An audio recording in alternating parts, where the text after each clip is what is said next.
গাঙ্গেয় পশ্চিমবঙ্গ ও বাংলাদেশের ওপর একটি ঘূর্ণাবর্ত রয়েছে। আগামী 48 ঘন্টা পর নিম্নচাপে পরিণত হওয়ার সম্ভাবনা রয়েছে। উত্তর বঙ্গোপসাগরে এই নিম্নচাপ তৈরির সম্ভাবনা বলে অনুমান করছেন আলিপুর আবহাওয়া দফতর। আগামী 7 দিন দক্ষিণবঙ্গে স্বাভাবিক বা স্বাভাবিকের তুলনায় বেশি বৃষ্টি হওয়ার সম্ভাবনা। বিক্ষিপ্তভাবে কয়েক জেলায় ভারী বৃষ্টির সম্ভাবনা। আগামী 7 দিনে দক্ষিণবঙ্গ আপনার নর্মাল और অ্যাবাভ নর্মাল রেনফল পেতে চলেছে। হ্যাঁ, আর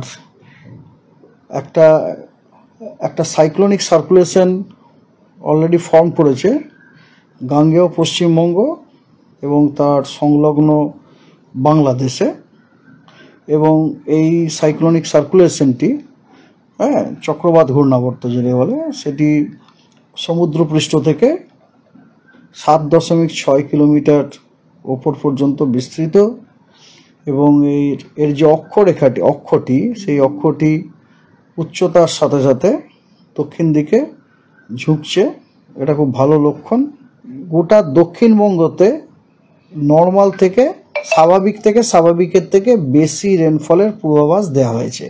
স্বাভাবিক হচ্ছে মুর্শিদাবাদ এবং বীরভূম ডিস্ট্রিক্ট, এবং অন্য জেলাগুলোতে স্বাভাবিকের থেকে বেশি বৃষ্টিপাতের সম্ভাবনা আছে, এবং উত্তরবঙ্গে স্বাভাবিকের থেকে কম বৃষ্টিপাত। ম্যাক্সিমাম টেম্পারেচারটি দক্ষিণবঙ্গে স্বাভাবিক থাকবে, অথবা স্বাভাবিকের থেকে একটু বেশি থাকতে পারে, 1-2 ডিগ্রি হয়তো বেশি থাকতে পারে।